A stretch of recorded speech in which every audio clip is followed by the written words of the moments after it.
हाँ, जैसे कि हमने एग्ज़ाम्पल 9 पढ़ लिए थे बुक्स के। एग्ज़ाम्पल देखिए 10वां।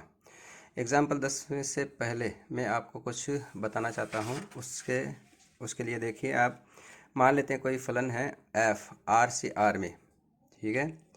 एफ आर से आर में कोई फलन है और f x equal to a x plus b, f x equal to a x की घात 3 plus b, f x equal to a x की घात 5, यानी एक्स की घात 1 3 5 विषम फलन।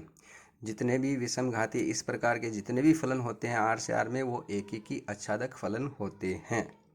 अब ए नॉट इक्वल टू 0 होना चाहिए, यानी ए का मान शून्य नहीं होना चाहिए, बाकी कोई भी वास्तविक संख्या हो सकती है।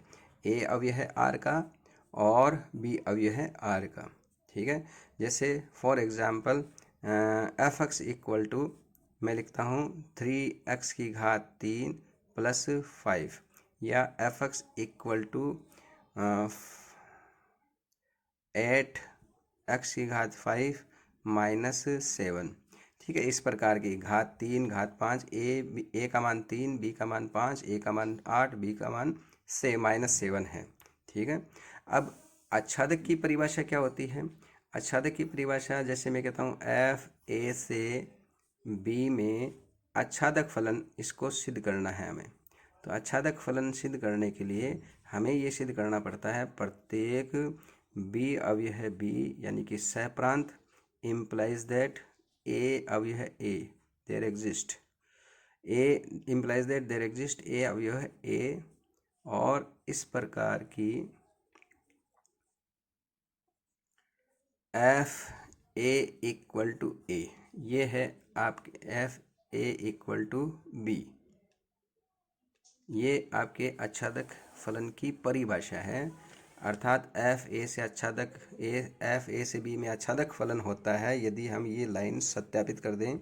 बी सहप्रांत के प्रत्येक अवयव बी के लिए प्रांत ए में एक अवयव ए इस प्रकार विद्यमान, यह ध्यान रखें, ये विद्यमान होना चाहिए, और इस प्रकार है कि f A equal to b, तो एफ आच्छादक फलन होता है।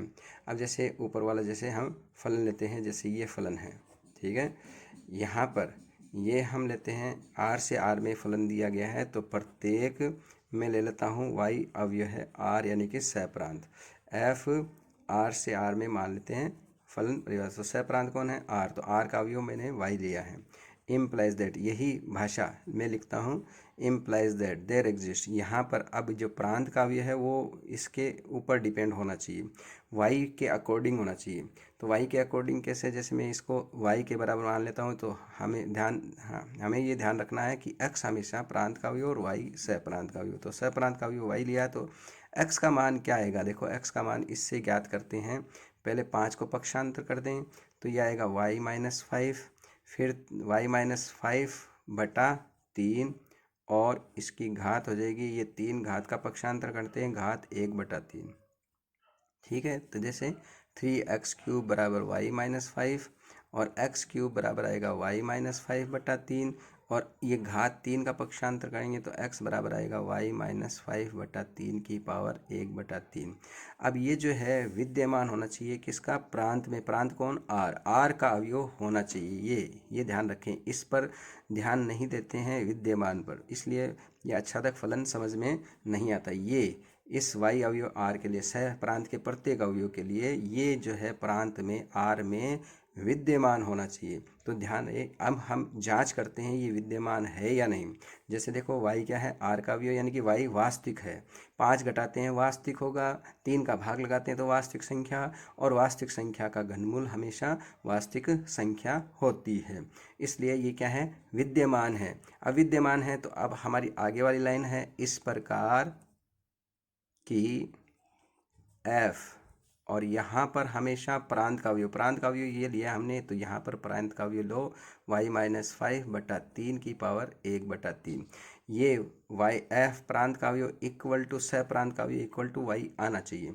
तो हमारा एफ एक्स का सूत्र क्या है? ये रहा एफ एक्स का सूत्र हमारे पास। एफ एक्स का सूत्र है 3 गुणा राशि का होल क्यूब प्लस 5, तो इसका सूत्र हुआ 3 गुणा इस राशि, ये राशि है y-5/3 की पावर 1/3, ये राशि और 3 गुणा इस राशि का होल क्यूब प्लस 5, ये सूत्र हमने लगाया है। अब इसको सरल करो, इक्वल टू वाई आना चाहिए, तो आएगा देखो घात 1/3 से घात 3 कैंसिल, तो 3 गुणा वाई माइनस 5/3, ये शेष बचा, घात कैंसिल हुई पहले, फिर ये 3 से 3 कैंसिल हो जाएगा, क्या बच गया वाई माइनस 5 प्लस 5 और इक्वल टू वाई, तो ये आ रहा है वाई आ रहा है। ठीक है, तो इस प्रकार सप्रांत के प्रत्येक अवयव y का पूर्व प्रतिबिंब r में कौन है, ये विद्यमान है। इस y का पूर्व प्रतिबिंब कौन हुआ, ये है, और ये क्या है, विद्यमान है। तो प्रत्येक y के लिए ये पूर्व प्रतिबिंब y में विद्यमान है, अतः ये आच्छादक है। तो हम लिखते हैं सप्रांत के प्रत्येक अवयव का पूर्व प्रतिबिंब प्रांत में विद्यमान है, अतः f आच्छादक है।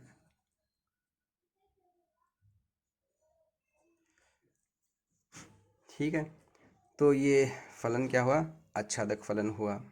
तो इसी प्रकार से जैसे ये है f(x) का मान अगर ax प्लस बी हो, f(x) का मान ax प्लस बी है, तो हम लिखेंगे दे वही लाइन सेम टू सेम प्रत्येक y अवयव r के लिए, इम्प्लाइज दैट देयर एग्जिस्ट। अब इसके अकॉर्डिंग y का मान हो जाएगा b का पक्षांतरण y माइनस बी बटा a, x का जो मान आएगा इसको अगर हम y के बराबर मान लेते हैं, इसको y के बराबर अगर मान लेते हैं तो x बराबर आएगा y माइनस बी बटा ए, तो यहाँ पर लिखेंगे y माइनस बी बटा ए, अवयव है r का। मैंने ये कहा था आपको ये a 0 के बराबर नहीं होना चाहिए, तो बटा ए बटे में a आ रहा है, 0 के बराबर नहीं है इसलिए वास्तविक होगा, और बटे में 0 होता तो ये वास्तविक नहीं होता क्योंकि अनंत हो जाता है इसका मान, इसलिए बटा a होना, जो बटा ए है वो 0 के बराबर नहीं होना चाहिए, 0 बराबर नहीं होना चाहिए ए का मान।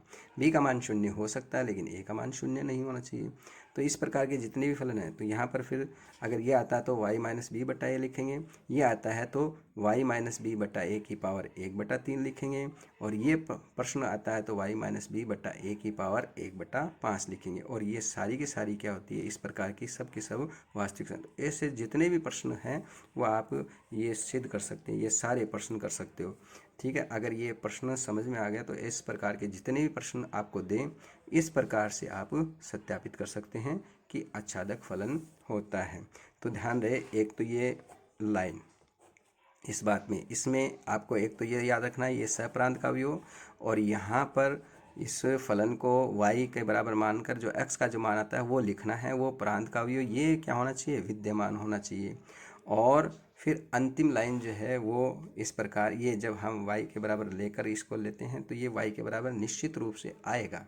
ठीक है, यहाँ पर ये देखना है कि ये y प्रांत का अवयव लेते हैं और ये इक्वल टू y आता है, इस पर डिपेंड नहीं है आच्छादक होना। आच्छादक डिपेंड होना इस पर है कि ये विद्यमान होना चाहिए, ये प्रांत में विद्यमान है या नहीं। जैसे फॉर एग्जाम्पल मैंने एक पहले भी एग्जाम्पल दिया था, जैसे ये r से r में नहीं होकर q से q में होता, जैसे मैं कहता हूँ ये फलन q से q में है तो y किसका अवयव, q का अवयव, तो ये q का अवयव होना आवश्यक नहीं है। क्यों नहीं, प्रांत यहाँ पर अब क्या है q, तो q का अवयव है, q मतलब परिमेय संख्या, तो y माइनस 5/3 की पावर 1/3 परिमेय हो भी सकती है और नहीं भी हो सकती है। जैसे मैं लेता हूँ y का मान, जैसे फॉर एग्ज़ाम्पल 7 लेते हैं, तो 7 माइनस 5/3, 2/3 की पावर 1/3, 2/3 की पावर 1/3 एक परिमेय संख्या नहीं है। ठीक है, तो इसलिए जैसे हम कहते हैं 2 की पावर 1/3, जैसे हम यहाँ पर ले लेते हैं 11, तो y का मान 11 लेते हैं, तो 11 में से 5 घटाओ 6, 6/3 कितना हुआ 2, 2 की पावर 1/3 परिमेय नहीं है, 2 की पावर 1/2 यानी √2 परिमेय नहीं है, 2 का वर्गमूल परिमेय नहीं है, 2 का घनमूल परिमेय नहीं है, 2 की घात 1/4 परिमेय नहीं है। तो ऐसे बहुत सी संख्याएं जो परिमेय संख्याएं नहीं होती है। तो ये परिमेय संख्या अगर है q से q में, अगर यानी ये q का अवयव होता तो ये q से q में आच्छादक होता, लेकिन ये q का अवयव होना आवश्यक नहीं है। इस कहने का मतलब है यहाँ पर जो है ये विद्यमान होना चाहिए, वास्तविक संख्या होनी चाहिए। समझ में आ गया होगा आपको आच्छादक पूरी तरीके से। ये सप्रांत का अवयव, यहाँ पर प्रांत का अवयव इस प्रकार विद्यमान होना चाहिए कि f प्रांत का अवयव इक्वल टू सप्रांत का अवयव होता है। तो इसके लिए ये पूर्व प्रतिबिंब विद्यमान है, अतः हम कह सकते हैं सप्रांत y के प्रत्येक अवयव का प्रांत में ये अवयव क्या है, पूर्व प्रतिबिंब विद्यमान है, अतः ये फलन क्या हुआ, आच्छादक हुआ। ठीक है, तो ये आच्छादक फलन हम इस प्रकार से सिद्ध कर सकते हैं। अब हम पढ़ते हैं एग्जाम्पल 10वां, जो कि आपको आसानी से समझ में आ जाएगा। तो हमने ये बताया यहाँ पर इस प्रकार के जितने भी फलन होते हैं, ये कि नहीं कि रेखिक फलन है। ये रेखिक फलन और घात विषम संख्याएं जो होती है वो हमेशा R से R में एक ही के आच्छादक होते हैं। तो देखिए हमें क्या सिद्ध करना है एग्जाम्पल नंबर 10 में। देखिए ध्यान दें, एग्जाम्पल नंबर 10 क्या है, एफ क्यू से क्यू में एफ एक्स बराबर 2x तथा जी क्यू से क्यू में जी एक्स बराबर x प्लस 2 हो तो निम्न का सत्यापन कीजिए। जी ओ एफ का whole inverse equal to F inverse O ji inverse. हमने प्रमेय में ये सिद्ध किया था। कैसे सिद्ध किया था कि एफ और जी दोनों एक ही के आच्छादक होना चाहिए, और जी ओ एफ अगर विद्यमान होता है तो जी ओ एफ इनवर्स उसका प्रतिलोम विद्यमान होगा और ये इक्वल टू होते हैं। तो उससे पहले हमें ये सिद्ध करने के पहले हमें एफ और जी को एक ही की आच्छादक सिद्ध करना पड़ेगा।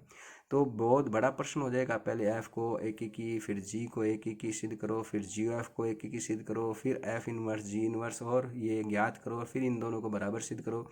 बहुत लंबा प्रश्न हो जाएगा, इसलिए हम इस प्रश्न को थोड़ा सा डायरेक्ट करते हैं।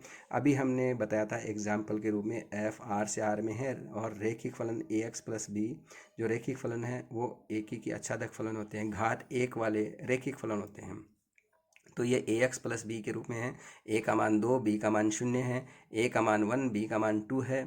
तो ये रेखिक फलन है, दोनों ही रेखिक फलन हैं। R से R में, Q से Q में रेखिक फलन जो होते हैं वो एक ही की आच्छादक फलन होते हैं। लेकिन अगर घात 3 होती तो ये एक ही की आच्छादक फलन नहीं होता Q से Q में, लेकिन R से R में है। तो स्पष्टतः लिखा है, चूंकि एफ क्यू से क्यू में एफ एक्स बराबर 2x, जी क्यू से क्यू में जी एक्स बराबर x प्लस 2 दो रेखिक फलन हैं, अतः f और g एक ही की आच्छादक फलन हैं। अब f a से q में है, g भी q से q में है, तो f इनवर्स भी q से q में और g इनवर्स भी q से q में विद्यमान है, क्योंकि f और g दोनों ही एक ही के आच्छादक फलन है। एक ही के आच्छादक क्यों है, क्योंकि ये रेखिक फलन है। रेखिक फलन जितने भी होते हैं q से q में या r से r में, वो एक ही के आच्छादक होते हैं, इसलिए f इनवर्स और q इनवर्स विद्यमान है। अब f इनवर्स का सूत्र हम डायरेक्ट ज्ञात कर सकते हैं। जैसे यहाँ पर f इनवर्स हमने ज्ञात किया था, ये आपके प्रश्न हैं इस प्रकार से। जैसे एफ एक्स बराबर आपको दिया गया हो, एफ एक्स बराबर ये जैसे 3x³ + 5 दिया गया है, तो एफ इनवर्स x यहाँ से या एफ इनवर्स x यहाँ से सीधा ही ज्ञात कर सकते हैं। कैसे, सबसे पहले लिख लो x लिखने के पश्चात यहीं से संख्याएं पक्षांतरण करना। जैसे पहले 5 का पक्षांतरण कर सकते हैं, +5 का पक्षांतरण करते हैं -5, फिर 3 का पक्षांतरण /3, फिर घात का पक्षांतरण घात 1/3। और देखें एग्जाम्पल, और भी आप बहुत से एग्जाम्पल देख सकते हो कि जैसे हमें f5x⁻7 और +6 इसका प्रतिलोम फलन लेना, तो f इनवर्स x पहले लिख लो x, फिर 6 का पक्षांतर कर दो -6/5, और फिर घात का पक्षांतरण घात 1/7। तो उसी प्रकार से हम यहाँ पर ये लिख सकते हैं कि f क्या है, एफ एक्स बराबर 2x है, तो F inverse F inverse x बराबर क्या होगा, सबसे पहले लिख दो x और फिर 2 का पक्षांतरण /2, तो ये एफ इनवर्स x हो गया। 2x का पक्षांतरण यानी 2x का प्रतिलोम हो जाएगा x/2 प्रत्येक x अवयव q के लिए।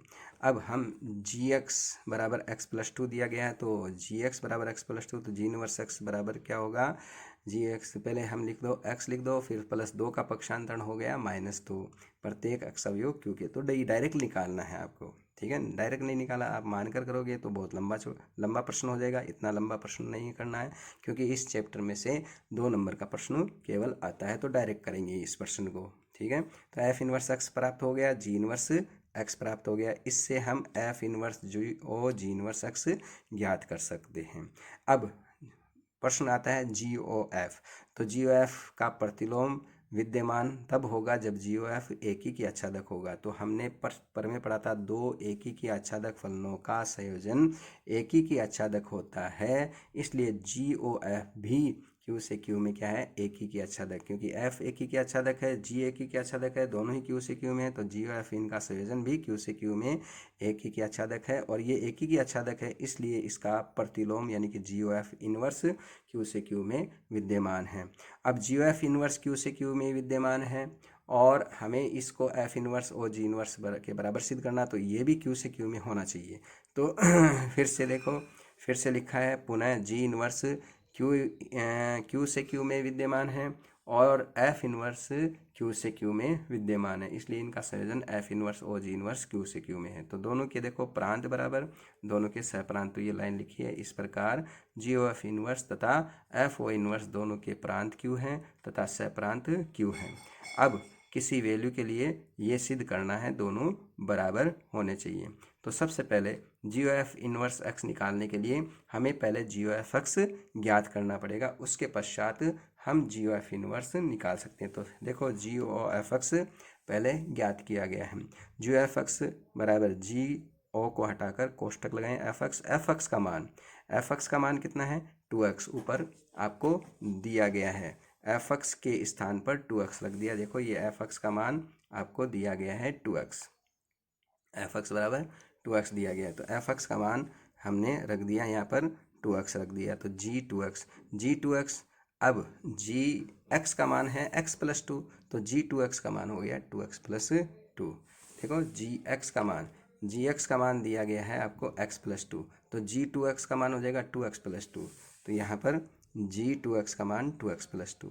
तो इस प्रकार जी ओ एफ एक्स का मान कितना हुआ, 2x प्लस 2। अब इसका प्रतिलोम निकालना है, तो जी ओ एफ इनवर्स एक्स, ठीक है।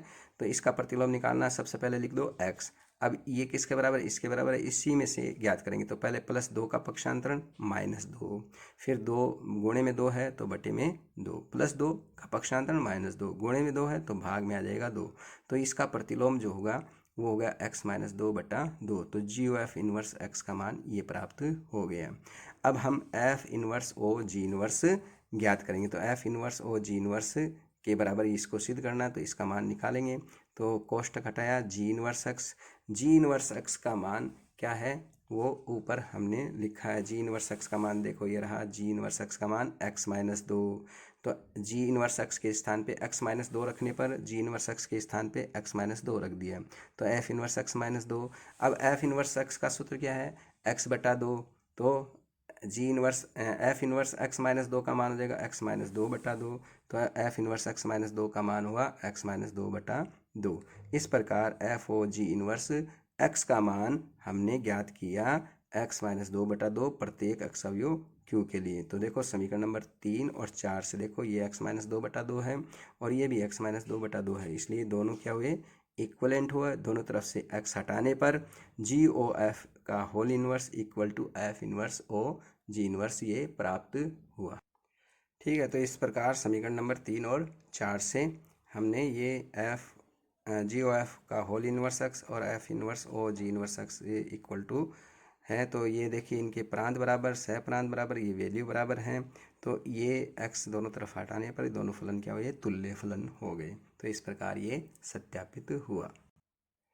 अब प्रश्नमाला के प्रश्न हैं, देखो प्रश्न 1, ठीक है। पहला प्रश्न दिया गया है, यदि a बराबर 1 2 3 4, b बराबर समुच्चय ए बी सी, बुक्स में ए बी सी है, डी छपा हुआ नहीं है, ये डी लिख लेना आप, प्रश्न डी हो तो ए से बी में 4 एकी की आच्छादक फलन परिभाषित कीजिए। एकी की आच्छादक फलन यदि प्रांत और सहप्रांत के अवयव अगर सीमित हों तो उनकी संख्या यानी उन समुच्चयों की संख्या, समुच्चयों में अवयवों की संख्या बराबर होनी चाहिए, तभी एकी की आच्छादक फलन परिभाषित कर सकते हैं, अन्यथा नहीं।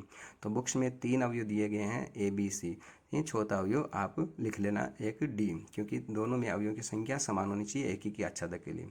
तो 4 एकी की आच्छादक फलन परिभाषित करना है तथा उनके प्रतिलोम फलन भी ज्ञात कीजिए। तो मैं एक फलन आपको बताता हूँ।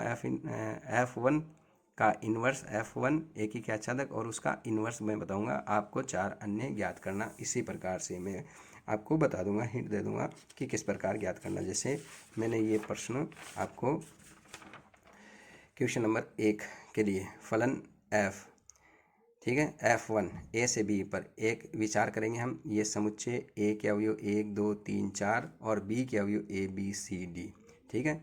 अब 1 का संबंध मैंने लिया है बी से, 2 का संबंध सी से और 3 का संबंध ए से और 4 का संबंध डी से F1 फलन के अंतर्गत। तो स्पष्टतः देखो प्रत्येक अवयव का प्रतिबिंब क्या है, अद्वितीय है, माने भिन्न भिन्न अवयव के भिन्न भिन्न प्रतिबिंब है। और आच्छादक इसलिए है क्योंकि सहप्रांत का कोई अवयव छूट नहीं रहा। तो स्पष्टतः F1 जो है 1B 2C और 2C 3A 3A 4D एक ही की आच्छादक फलन है। स्पष्टतः लिखना, सीधा सीधा लिखना है। इसलिए F इनवर्स क्या हुआ, B से A में परिभाषित है या विद्यमान है। और F1 इनवर्स का मान जो हो जाएगा B1 और C2 और 3A और 3A तो A3 और 4B है तो 4B, तो यह आ जाएगा B4,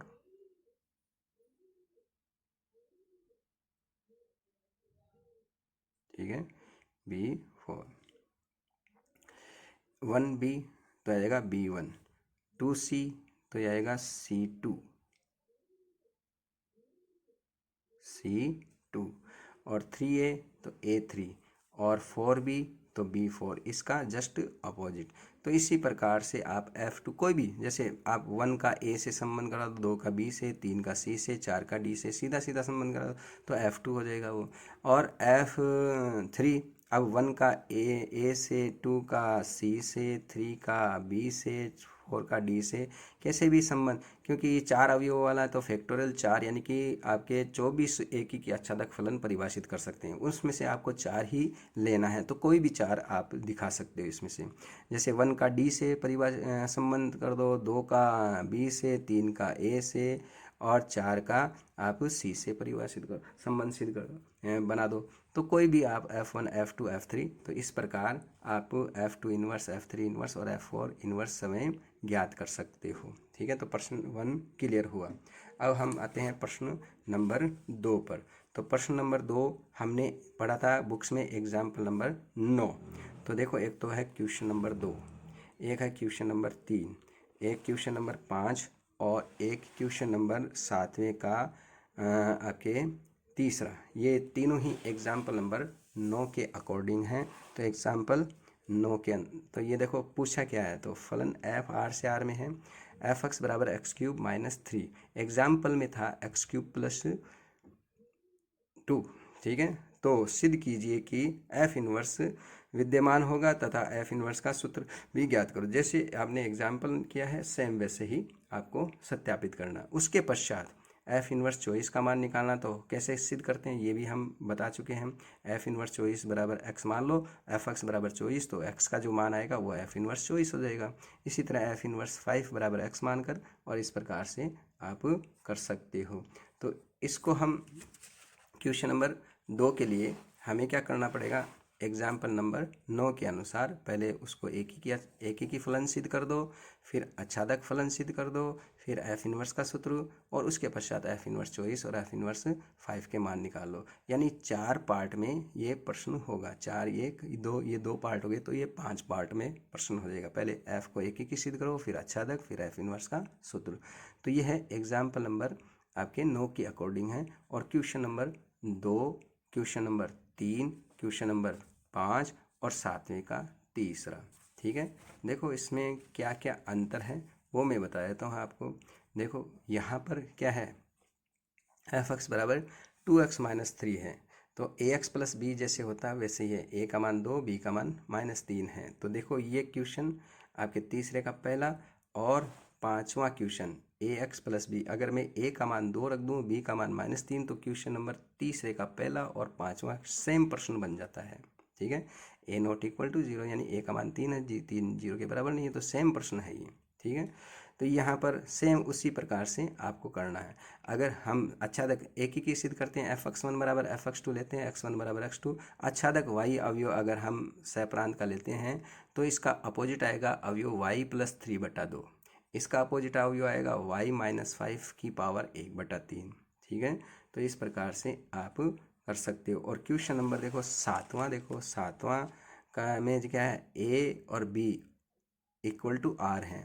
फलन f जो है वो a से b में परिभाषित है। a से b में यानी a का मान r, b से तो r से r में ही है ये। और f(x) बराबर x³ है, उसमें x³ प्लस 2 है, यानी ax³ प्लस b का मान 0, a का मान 1 दिया है। ठीक है, तो यहाँ पर y अवयव अगर r का लेते हैं तो इसका अपोजिट अवयव y की पावर 1/3 आपको लेना पड़ेगा। ठीक है, तो ये सेम प्रश्न है, थोड़ा सा आपको ध्यान देना है। तो इस प्रकार से आप क्वेश्चन 2, 3, 5 और 7वें का तीसरा आप स्वयं कर सकते हो। ठीक है, तो हम क्वेश्चन नंबर 4 पर सीधा ही चलते हैं। क्वेश्चन नंबर 4, a बराबर दिया गया है, b बराबर दिया गया है, c बराबर f a से b में फलन दिया गया है और ये g b से c में फलन दिया गया है। जी ओ एफ इनवर्स ओ जी इनवर्स को क्रमित युग्मों के रूप में लिखिए। एग्जाम्पल नंबर हमने अभी 10 किया था, G O F inverse equal to F inverse O ji inverse होता है। सेम वैसे ही आप कर सकते थे यहाँ पर, लेकिन यहाँ समुच्चय ए सीमित अवयव दिए गए हैं तो हम यहाँ पर एफ क्या है, ए से बी में फलन है तो एक्स का अवयव, एक्स का मान इस समुच्चय ए में से रख सकते हैं। तो f1, f2, f3, f4 का मान निकाल लेंगे हम। और जी बी से सी में है तो जी का प्रांत कौन है, बी, तो जी एक्स, ये एक्स किसका अवयव है, प्रांत बी का अवयव होगा, यानी एक्स यानी G3, G5, G7, G9 का मान ये ज्ञात करके हम ज्ञात करेंगे। और f और g दोनों ही एक ही की आच्छादक होने चाहिए, तब ये दोनों बराबर होंगे। तो दोनों को निकालने के लिए आपको दोनों निकालने की आवश्यकता नहीं है, किसी एक को ज्ञात कर लो, और क्योंकि दोनों बराबर होते हैं प्रमेय के अनुसार। ठीक है, तो हम देखो ये प्रश्न हमने किया है क्वेश्चन नंबर 4। क्वेश्चन नंबर 4 देखिए कि समुच्चय ए बराबर 1, 2, 3, 4 दिया गया, बी बराबर 3, 5, 7, 9, सी बराबर 7, 23 और 14 और 79 दिया गया है, 79 दिया गया है, 7, 23 है। ठीक है, तो एफ क्या है, ए से बी में फलन है, तो एक्स किसका भी है, ए का, यानी कि 1, 2, 3, तो एक्स के स्थान पे केवल 1, 2 और 3, 4 रख सकते हो। तो F1 का मान निकाला है 2 गुणा 1 प्लस 1 बराबर 3, F2 का मान 2 गुणा 2 प्लस 1 बराबर 5, इसी तरह F3 का मान 2 गुणा 3 प्लस 1 7, और x का स्थान पे 4 रख दिया, 2 गुणा 4 प्लस 1 9। तो इस प्रकार 1 का संबंध 3 से तो 1 3, 2 का संबंध 5 से तो 2 5, 3 का संबंध 7 से आ गया, 3 का संबंध 7 से, 4 का संबंध 9 से, तो ये f प्राप्त हुआ। यहाँ पर थोड़ा ध्यान रहे, 1 का संबंध 3 से, 2 का संबंध 5 से, 3 का संबंध 7 से, 4 का संबंध 9 से, तो स्पष्टतः f क्या है, एक ही की आच्छादक है। ठीक है, आप यहाँ पर लिख सकते हो स्पष्टतः f एक ही की आच्छादक है। अब इसी प्रकार gx का सूत्र दिया गया है, ये gx का सूत्र दिया गया है, gx बराबर x² माइनस 2, लेकिन g किससे किस में है, b से c में है। तो यहाँ पर x का मान किससे, b, प्रांत b से c में, तो प्रांत b है, b के अवयव रखेंगे हम, तो x के स्थान पे 3, x के स्थान पे आप 1 नहीं रख सकते क्योंकि g के प्रांत a नहीं है, तो a का अवयव नहीं रख सकते आप। g का प्रांत b है तो b के ही अवयव रखेंगे यहाँ पर। G3 का मान निकाला, 3 का स्क्वायर माइनस 2 7। ठीक है, G5 का मान 5 का स्क्वायर माइनस 2 23, और ये देखो सहप्रांत के ही अवयव आएंगे b से c में, यानी कि g का सहप्रांत c है तो 7 23 यही अवयव आएंगे। x का मान रखेंगे 7 रखेंगे तो 7 का स्क्वायर माइनस 2 कितना हुआ 47। G9 का मान है नी छोटा अवयव, b का छोटा अवयव 9 का स्क्वायर माइनस 2 81 माइनस 2 यानी 79 ये हुआ। तो इस प्रकार 3 का संबंध 7 से, 3 का संबंध 7 से, 5 का संबंध 23 से, और 7 का संबंध 47 से, और 9 का संबंध 79 से। तो तो स्पष्टतः जी भी क्या हुआ, एक ही की आच्छादक है। तो जी भी एक ही की आच्छादक है, एफ भी तो नीचे लिखा है स्पष्टतः एफ ए से बी में, जी बी से सी में एक ही की आच्छादक है, इसलिए जी ओ एफ ए से सी में एक ही की आच्छादक हैं, और इसलिए जी ओ एफ इनवर्स किस में विद्यमान होगा, सी से, इसका प्रतिलोम सी से ए में होगा।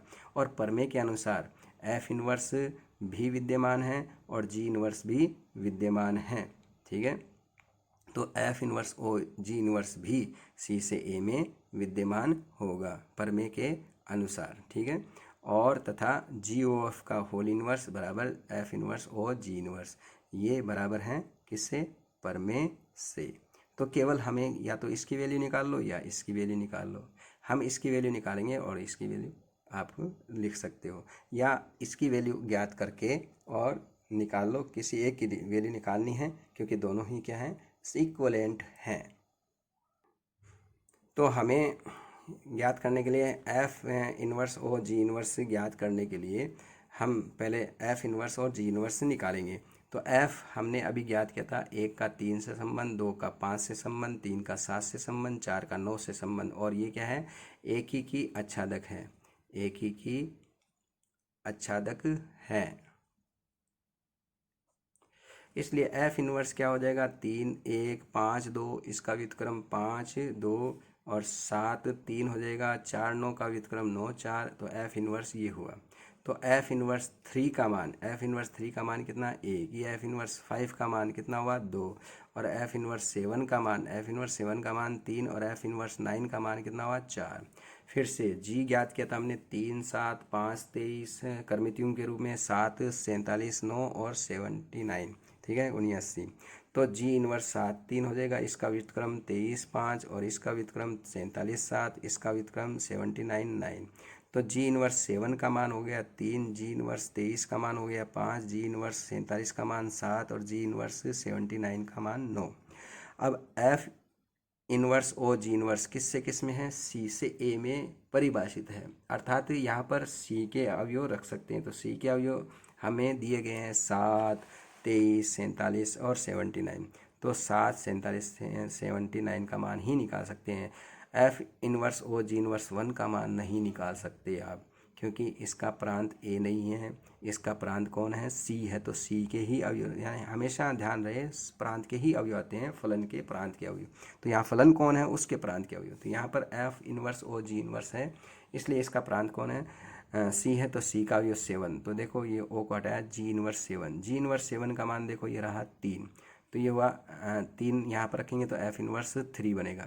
एफ इनवर्स 3 का मान, एफ इनवर्स 3 का मान ऊपर देखिए ये रहा, एफ इनवर्स 3 का मान कितना है, 1, तो एफ इनवर्स 3 का मान 1 लिख दिया। इसी तरह एफ ओ जी इनवर्स 23 का मान निकालेंगे, अगला अवयव है सी का, 7 के बाद में 23 है तो 23, तो एफ इनवर्स ओ को हटाया, जी इनवर्स 23, जी इनवर्स 23 का मान ये रहा, जी इनवर्स 23 का मान 5, तो जी इनवर्स 23 के स्थान पे 5 रखा। एफ इनवर्स 5, एफ इनवर्स 5 का मान कितना है, 2 है, तो ये एफ इनवर्स 5 का मान 2 लिख दिया। ठीक है, तो ये एफ इनवर्स 5 का मान 2, तो यहाँ पर एफ इनवर्स 5 का मान 2 हो गया। तो इसका मान 23 का प्रतिबिंब कितना हो गया, 2। अब 23 के पश्चात अगला अवयव है 47, 47 है तो एफ इनवर्स कोष्टक जी इनवर्स 47, वो को हटाया कोष्टक लगाया 47, तो जी इनवर्स 47 का मान, जी इनवर्स 47 का मान 7, तो इसके स्थान पे 7 रखा। एफ इनवर्स 7, एफ इनवर्स 7 का मान देखिए ये एक रहा 3, एफ इनवर्स 7 का मान कितना है 3, तो एफ इनवर्स 7 का मान हुआ 3। अब अंतिम अवयव कौन सा है, 79, तो एफ इनवर्स ओ जी इनवर्स 79, ओ को हटाया जी इनवर्स 79, जी इनवर्स 79 का मान देखो ये रहा, जी इनवर्स 79 का मान 9, एफ इनवर्स 9 का मान ये रहा 4, तो ये 4। तो इस प्रकार 7 का प्रतिबिंब 1, तो 7 का प्रतिबिंब 1, 23 का प्रतिबिंब 2, 23 2, 47 3, 47 3 और 79 4। ये हुआ आपका एफ इनवर्स ओ जी इनवर्स, और ये किसके बराबर है, जी ओ एफ इनवर्स। तो ये हमने कर्मितियम के रूप में ज्ञात किया। ठीक है, तो इस प्रकार से कर्मितियम के रूप में ज्ञात किया। अब क्वेश्चन नंबर हम 6 के बारे में बताएंगे। तो क्वेश्चन नंबर 6 क्या है, एफ आर से आर में एफ एक्स बराबर कोस एक्स प्लस 2 हो तो क्या एफ इनवर्स विद्यमान है। अगर एफ इनवर्स विद्यमान है तो ज्ञात भी करो। ठीक है, तो एफ इनवर्स हमें बताना है विद्यमान है या नहीं। तो एफ इनवर्स विद्यमान कब होगा, जब एफ एक ही की आच्छादक होगा। तो एफ एक ही की आच्छादक होगा।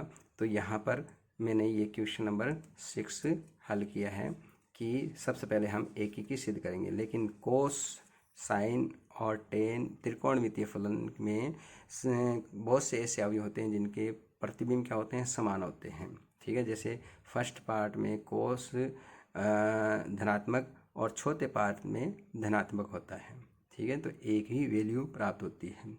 ठीक है, कोस 0 का मान भी 1 होता है और कोस 2 पाई का मान भी 1 होता है। तो 0 2 पाई बराबर नहीं है, लेकिन इनकी वैल्यू बराबर है, यानी कि एक ही की हो नहीं सकता है। तो आर से आर में है तो प्रांत में कोई भी अवयव ले सकते हैं। तो जैसे हमने ये अवयव लिया है एफ आर से आर में एफ एक्स बराबर ये दिया गया है, एफ -2 का मान निकालते हैं। एक्स के स्थान पे अगर हम -2 रखते हैं तो इधर -2 रखो तो ये आएगा कोस -2 + 2। एफ एक्स का सूत्र ये है, तो एक्स के स्थान पे -2 रखा, तो एक्स के स्थान पे -2 रखने पर एफ -2 + 2 कोस 0 का मान कितना होता है 1। और इसी तरह x के स्थान पे अगर मैं 2 पाई -2 रख दें तो -2 + 2 कैंसिल हो जाएगा। तो x के स्थान पे 2 पाई -2 रखा, तो x के स्थान पे 2 पाई -2, 2 से 2 कैंसिल, कोस 2 पाई का मान 1। ये देखो प्रतिबिंब समान है, जबकि वैल्यू यानी कि अवयव क्या है, भिन्न भिन्न है। तो f-2 और f 2 पाई -2 का मान समान है, परंतु -2 और 2 पाई -2 बराबर नहीं है। f(x1) और f(x2) बराबर हैं, x1 बराबर नहीं है x2 के, इसलिए f एक ही की फलन नहीं है। एक ही की नहीं है, इसलिए यहाँ पर हम कह सकते हैं f एक ही की आच्छादक नहीं है, एक ही की आच्छादक फलन नहीं है। एफ एक ही की आच्छादक फलन नहीं है, इसलिए एफ इनवर्स आर से आर में विद्यमान नहीं है। ठीक है, तो ये क्वेश्चन नंबर आपका 6 हुआ। अब हम क्वेश्चन नंबर 7 पे विचार करते हैं। तो 7वें का थर्ड तो आप एग्जाम्पल नंबर 9 के अनुसार कर लेना। देखो एफ इनवर्स में एक प्रश्न बता देता हूँ आपको यहाँ से। इसमें ये देखो सीमित अवयव जब दिए गए हैं तो इनकी वैल्यू ज्ञात कर लो। तो एफ ए से बी में फलन दिया गया है, यानी एक्स का मान ए में से रखेंगे और किसके अवयव आने चाहिए, बी के अवयव आने चाहिए। तो हम देखिए ये प्रश्न मैंने किया है, इसमें एफ ए से बी में है, ए के अवयव ये दिए गए हैं बी के, और एफ ए से बी में एक्स का मान हम किस में से रखेंगे, ए में से। तो पहले 0 रखा, तो एफ 0 का मान हुआ 3 × 0 यानी कि 0। एफ -1 एक्स के स्थान पे -1 रखा, एफ -1 3 × -1 अर्थात -3। एफ -3 एक्स के स्थान पे -3, तो एफ -3 का मान होगा 3 × -3 अर्थात -9। और इसी तरह अंतिम अवयव f2 रखा, 3 × 2 = 6। तो 0 का प्रतिबिंब 0, -1 का प्रतिबिंब -3 और -3 का प्रतिबिंब -9 और 2 का प्रतिबिंब 6। ठीक है, सप्रांत के सभी अवयव आ रहे हैं 0, -3, -9, 6। 0, -3, -9, 6, ये सप्रांत के सभी। तो स्पष्टतः f क्या है, एक ही की आच्छादक फलन है और इसलिए f इनवर्स b से a में विद्यमान है। f इनवर्स b से a में विद्यमान है, तो f ये है, तो f इनवर्स क्या हो जाएगा 0, 0, f -3, -1, -9, -3, 6, 2। तो ये मैंने यहाँ पर लिखा है कि f इनवर्स क्या हुआ 0, 0, -3, -1, -9, -3 और 6, 2। तो इस प्रकार आप ये जब सीमित अवयव दिए हैं तो वैल्यू ज्ञात कर लो और सीधा सीधा लिखेंगे आप, क्योंकि भिन्न भिन्न अवयव के भिन्न भिन्न प्रतिबिंब हैं, एक ही की हैं और सप्रांत का कोई अवयव छूट नहीं रहा है, इसलिए आच्छादक है। इसी तरह आप 7वें का बी ये प्रश्न कर सकते हो।